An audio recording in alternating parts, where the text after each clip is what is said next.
우리가 잘 아는 대로 나폴레옹은 러시아 침공에서 큰 패배를 맛보게 되고, 그리고 그것이 그의 쇠퇴의 계기가 되었습니다. 그가 그 추운 겨울에 러시아를 공격하려고 할 때 많은 전문가들이 만류를 했어요.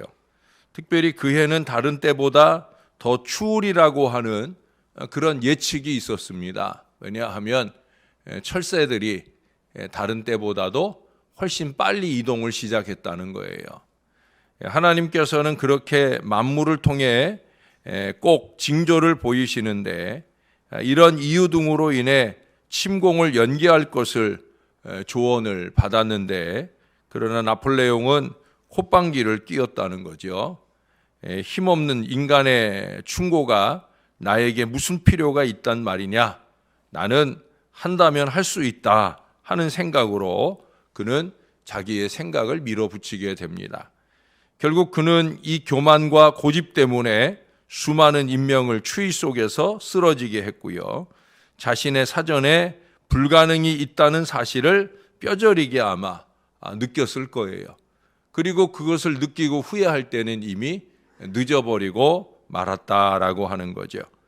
만일 그가 나는 한다면 할 수 있다거나, 아니면 그 알프스산을 넘으면서 나의 사전에 불가능이란 없다라는 말을 했었는데, 그 말 앞에 내게 능력 주시는 하나님 앞에서라는 이 겸손한 전제를 고백했다고 하면 그는 정말로 대단한 일을 해냈을런지도 모를 겁니다. 문제는 바로 그러지 못하는 교만에 있다는 거죠. 오늘 본문은 이제 그 선포의 대상을 이스라엘이 아닌 아수르에게로 향하고 있는 말씀을 오늘 적고 있습니다. 아수르의 문제는 두 가지로 요약이 됩니다. 하나는 헛된 야망이라고 볼 수 있을 거고요. 또 하나는 바로 교만의 문제입니다. 그 중에서도 근본적인 문제는 바로 교만이죠. 그 교만을 근거로 헛된 야망까지 나오게 된다고 볼 수 있는 겁니다. 아수르는 5절에서 보는 것처럼 하나님께서 이스라엘을 책망하시려고 일시적으로 사용하시는 진노의 막대기요, 또 분노의 몽둥이일 뿐인 것입니다. 14절에서는 하나님 손안에 도끼다, 톱이다, 막대기다, 몽둥이다 라고 표현을 하고 있어요. 하나님 손 안에 있는 존재라는 거죠. 그런데 아수르의 뜻이나 생각은 그렇지 않다고 7절에서 말씀해 주고 있습니다. 그들은 거기서 만족하지 않고 자기들의 영토를 더욱더 확장하여 자기들이 세운 방백들이 각 나라의 왕이 되도록 하겠다라는 야욕을 갖게 됩니다. 거기에 더해지는 것은 자기들의 신상이 사마리아와 예루살렘의 신상, 곧 하나님보다 나음을 증명해 보이겠다 하는 그 패역함을 서슴지 않고 있는 걸 보게 됩니다. 이러한 야욕과 어리석음의 근거를 12절부터 14절까지에서 보는 대로 바로 아수르 왕의 교만에 둘 수 있다는 거예요. 그의 완악한 마음과 높은 눈의 자랑이 13절에 나오죠.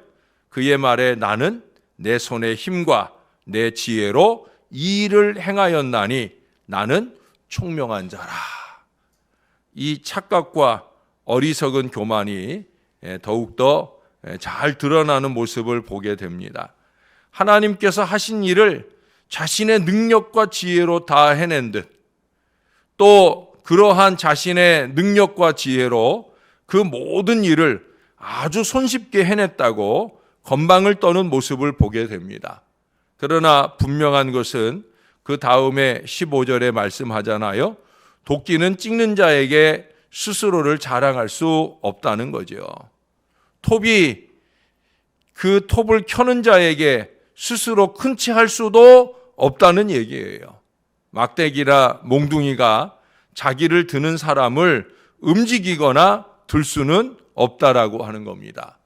결국 그 모든 것은 그것을 드시는 하나님의 손에서 그야말로 작살이 날 수밖에 없는데, 아수르는 이것을 모르고 있다는 거예요. 그게 결국 오늘 본문의 후반부에서 그렇게 철저하게 망가지는 아수르의 모습을 예언하는 것으로 말씀이 마무리되는 걸 보게 됩니다. 여러분, 에디스의 우화라고 하는 이야기를 들어보셨습니까? 아주 짤막한 얘기예요. 에디스가 사방으로 포위를 당했다. 동쪽으로 도망하려고 하니 거기 강한 나라가 가로막고 있었는데 그 나라의 이름은 에디스다. 서쪽에는 무서운 거인이 그를 막고 있는데 그 거인의 이름은 에디스였다. 북쪽에는 무서운 사자가, 남쪽에는 악어가 득실되는 그 강으로 가로막혀 있는데 그 모든 이름은 다 에디스였다. 적은 결국 에디스였다. 라는 간단한 얘기예요. 여러분, 이 얘기가 보여주는 내용이 뭐겠습니까? 결국 나의 적은 바로 나 자신이라는 거예요. 그 중에서도 내 속의 교만이 언제나 내 길을 가로막는 최대의 적이라는 거예요. 교만은 이웃을 향한 너그러움을 차단하고 하나님께 나아가고 하나님을 경외하는 그 겸손한 마음을 가로막는다는 사실이에요. 불행은 밖에서 오는 것이 아니라 결국 내 자신으로부터, 내 안에 있는 이 어리석은 교만으로부터 시작되고 진행된다 하는 것을 잊지 말아야 됩니다. 교만 중에서도 가장 으뜸된 것이 뭐라고 그랬어요? 하나님의 영광을 가로채려는 것이요, 그 하나님께서 하시는 일을 마치 자기가 하는 일이냐 그렇게 착각하며 우쭐거리는 그 어리석음이라고 말할 수 있을 것입니다. 여러분이 잘 아시는 대로 모세가 무리바 물 사건으로 인해서 그가 가나안에 들어가지 못하잖아요. 그가 얼마나 큰 공을 세운 이스라엘의 지도자입니까? 아마 모세가 없었으면 이스라엘은 일찌감치 모세가 시내산에 올라갔다 내려왔을 때 하나님이 이스라엘을 다 멸절시키려고 했었던 것처럼 아마 이스라엘은 존재하지 않은 나라가 됐을 거예요. 그만큼 모세의 역할이 대단했다는 거죠. 근데 정작 그 모세는 여호수아나 갈렙보다 훨씬 더 출중한 지도자여 믿음의 사람인 모세는 가나안에 들어가질 못했어요. 왜 들어가지 못했느냐? 가장 결정적인 사건으로 꼽는 일이 바로 이 무리바물 사건이라는 거예요. 해석이 분분하지만 민수기 20장 10절 11절에서 두 가지의 내용을 찾아볼 수 있습니다. 우리가 너희를 위하여 이 반석에서 물을 내랴. 여기서 우리라는 건 자기와 아론 형을 말하는 거예요. 우리가 물을 내랴 라고 말하는 이 어리석음이 첫 번째예요. 그 다음에 반석을 칠 때 그 반석을 성질껏 2번 내리친 것이 바로 모세의 문제라는 거죠. 그것은 그 이전에 더 큰 장애물인 홍해를 만났을 때 취한 그 행동과 말하고는 완전히 달라져 있었다는 거예요. 결국 교만의 문제요, 감정의 문제인 거죠. 출애굽기 14장 14절은 보여줍니다. 그곳에서 모세가 한 말은 이렇습니다. 여호와께서 너희를 위하여 싸우시리니 너희는 가만히 있을지어다. 그가 한 것은 그저 지팡이로 그 홍해를 가리키는 게 전부였어요. 엄청난 차이가 있죠. 너희를 위하여 여호와께서 싸우실 것이다. 하나님께서 다 하시는 일이라는 거예요. 자기는 그저 하나님의 도구로 하나님께서 말씀하신 대로 그저 홍해를 가리키는 것밖에 하지 않았는데 하나님이 다 하셨다라고 하는 겸손한 선언이 그의 입술에 있는 것을 보게 됩니다. 그는 결코 뒤따라오는 애굽 군대나 또는 앞에 놓여있는 홍해로 인해, 다시 말해 상황이나 환경으로 인해 그로 인하여서 자기에게 원망을 쏟아내는 그 이스라엘 백성들로 인해 감정이 요동하지 않는다는 거예요.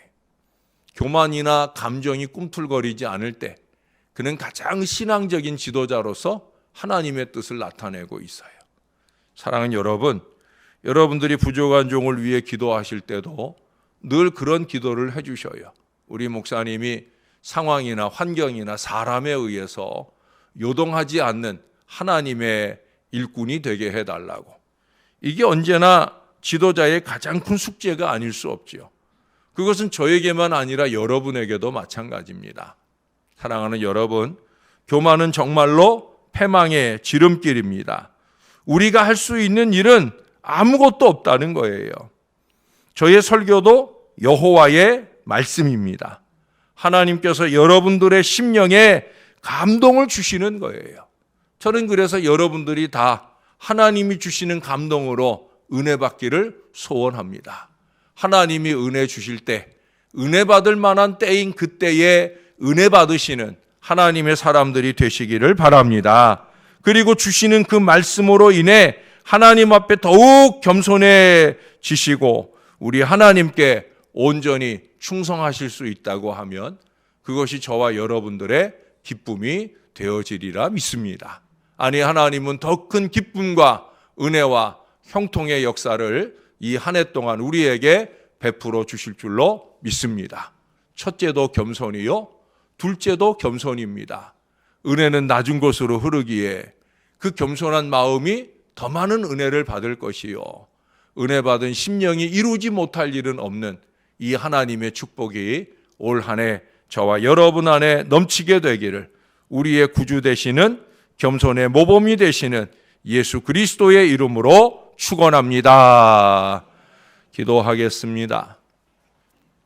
그는 근본 하나님과 본체시나 하나님과 동등함을 취할 것으로 여기지 아니하시고 기꺼이 종의 몸을 가지고 이 땅에 오시되 겸손히 온유하게 그 하나님의 뜻을 받들었던 우리 주님을 다시금 바라봅니다. 믿음의 주님이시요 우리를 온전케 하실 그 주님처럼 우리가 살아낼 수 있도록 도와 주시옵소서. 우리가 너무 어리석어서 상황이나 환경이나 사람에 의하여 요동할 때가 많이 있사온데 하나님, 우리의 믿음이 믿음답게 지켜낼 수 있도록 우리를 도와 주시옵소서.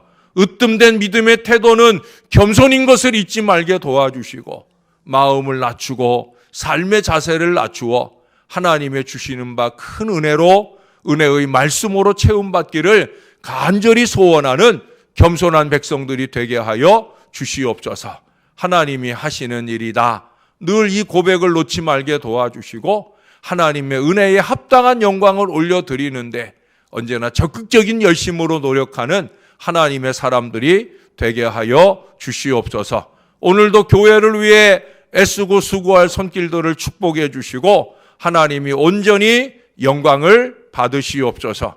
아버지 하나님, 이제 명절 마지막 날입니다. 마지막 귀성의 걸음을 안전하게 지켜주시고 이제 연휴 동안에 나태해졌던 마음을 뒤로하고 더욱더 근면하고 성실하게 주어진 삶에 최선을 다하며 살 수 있게 도와 주시옵소서. 우리의 영을 깨우시고 우리의 사명을 깨워 주의 뜻을 받들고 이루어내는 우리 하나님의 사람이 될 수 있도록 오 하나님, 우리를 축복해 주시옵소서. 감사를 드립니다. 예수님 이름으로 기도합니다. 아멘.